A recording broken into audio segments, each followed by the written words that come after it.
सीतापुर गांव के रामू सच में देखने में बहुत सुंदर था, लेकिन उसकी किस्मत काफी खराब थी। कितनी भी मेहनत कर ले पर कमाई अच्छी नहीं होती। ऐसे दुख के साथ घूमते फिरते रामू आकर हाजिर होता है गांव के जुड़वा पीपल पेड़ के नीचे।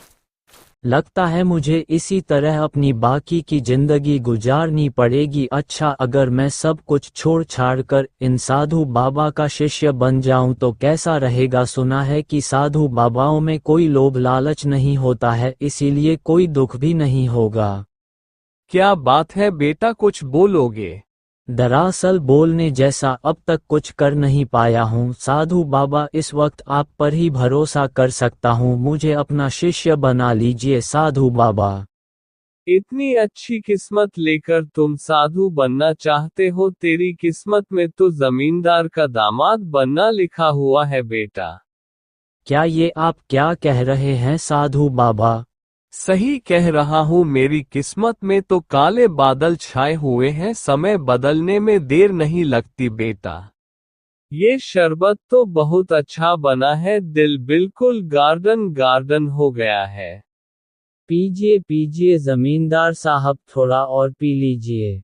हाँ, और पीते पीते एक अच्छी खबर भी सुन लीजिए जमींदार साहब। अरे ये तो वही फूटी किस्मत वाला रामू है। बिल्कुल सही, और आपका होने वाला दामाद। क्या बकवास कर रहे हो तुम? वही तो अच्छी खबर, यही है वह अच्छी खबर जमींदार साहब। अब से आपकी बेटी की शादी को लेकर और कोई चिंता मत कीजिएगा। इतने सारे लड़के हैं लेकिन तुम जैसा फूटी किस्मत वाला बनेगा जमींदार साहब का दामाद। इसकी हिम्मत देखो, आश्चर्यचकित हो गया हूं मैं। चलो ठीक है, शादी करोगे पर कमाते कितना हो? हाँ, आपके इलाके में ही तो रहता हूँ, कमाई की हालत तो आपसे नहीं छिपी है। जमींदार साहब, ये लड़का तो बिना कष्ट के ही स्पष्ट बातें करता है, आपकी जिंदगी भर की कमाई ले जाएगा। ये जायदाद ले कैसे जाएगा? मैं शादी के लिए राजी ही नहीं हूँगा। ऐसा मत कहिए जमींदार साहब। मैं क्या कह रहा था, अब रामू को 6 महीने का समय दे दीजिए, तब तक अगर वो 100 मोहर जमा नहीं कर पाया तो खुद ही हमारे सामने नहीं आएगा। अच्छा ठीक है, अगर कमाई करके ले आया तो मैं शादी करवा दूंगा इसकी अपनी बेटी से। मतलब साधु बाबा की बात सच भी हो सकती है। जाता हूँ, जाकर साधु बाबा को जमींदार साहब का निर्देश बता देता हूँ अभी।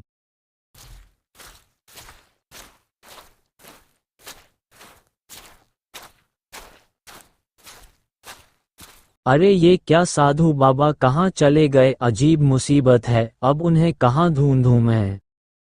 साधु बाबा ऐसे ही कहीं नहीं गए हैं बेटा, काफी दुखी होकर बोरिया बिस्तरा बांध कर चले गए हैं। इस गांव के सारे लोग इतने कंजूस हैं कि साधु बाबा को कभी फल मिठाई तक नहीं देते थे। मुझे भी अच्छे से समझ आ रहा है, इस गांव में मेरा कोई भविष्य नहीं। रोजगार के लिए मुझे भी कहीं और जाना पड़ेगा, शायद साधु बाबा ने वही रास्ता दिखा दिया है।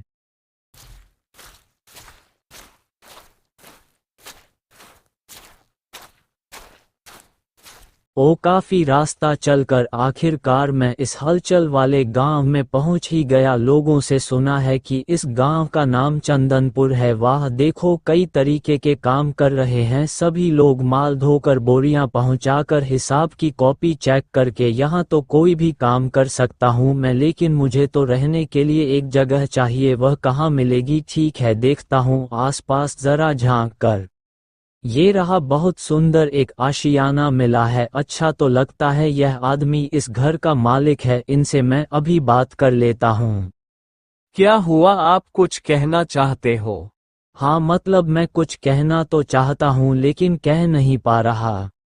साफ साफ बता दो, वैसा कुछ नहीं है। कह रहा था कि इस छावनी वाली जगह पर अगर मैं रह जाता हूँ तो आपको कोई ऐतराज? तुम यहाँ रहोगे, खाओगे, सोओगे, उससे मुझे क्या है, पर अगर यहाँ रहोगे तो तुम्हें कभी कभी मेरी फरमाइश भी माननी पड़ेगी। हाँ, अब ये कौन सा बड़ा काम है बताइए। वाह वाह वाह, तो फिर आ जाओ। सारा दिन काम करके सारे खर्चे निकालने के बाद जितना बचा पाया हूँ उसे अब यहाँ पर रख देता हूँ। अब एक सोने की मोहर जमा कर दिए, अब थोड़ा सा सो जाता हूँ। लगता है अगर इसी तरह चलता रहा तो 6 महीने होने से पहले ही मेरे पास 100 मोहर जमा हो जाएंगी। हाँ। और उसके बाद में रामू गहरी नींद में खो जाता है। इस देश में मुझे महीने हो चुके हैं, अब जरा टिन के डब्बे में से सोने की मोहर गिन कर देखता हूँ। 9 7 9 8 9 9 1 0 0 हो गए। अब मैं अपने खुद के गांव लौट जाऊंगा। जितने कमाने की बात थी वो हो चुकी है। अच्छा, तो फिर छुप छुप कर कमाए हुए धन को इस तरह से जोड़ रहा था यह। अगर अभी इसके पास से सारा धन छीन लूंगा तो आसपास के लोगों को पता चल जाएगा। अब इसके लिए तो मुझे और कोई तरीका सोचना पड़ेगा। हाँ। जैसा सोचा वैसा ही किया, अपने गांव में लौट आता है।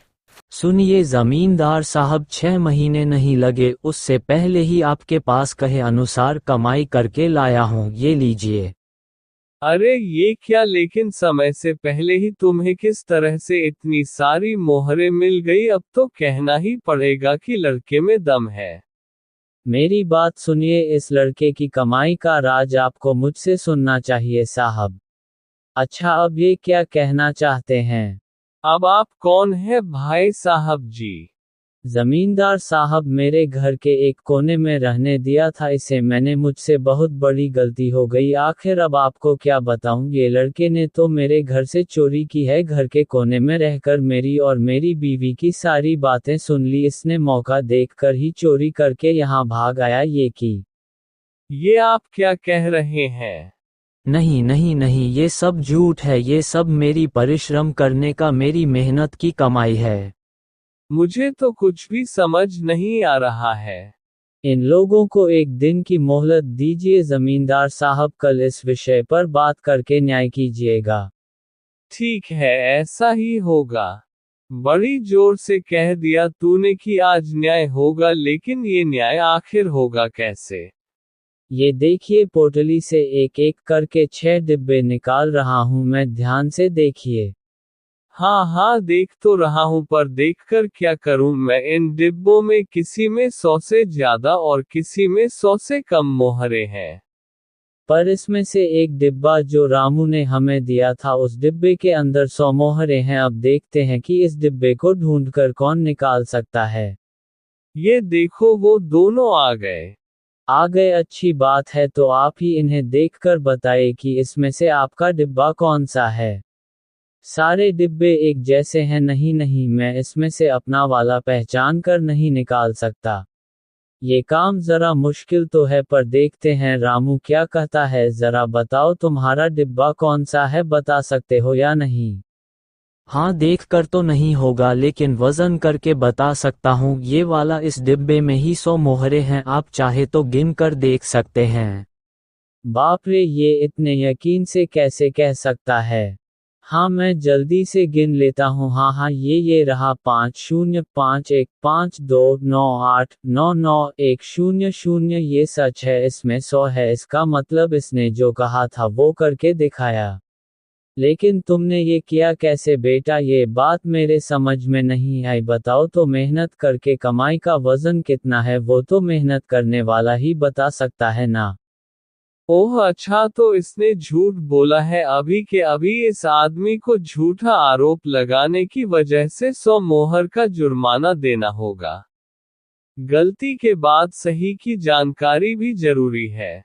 जमींदार, वो भी जान लूंगा मैं।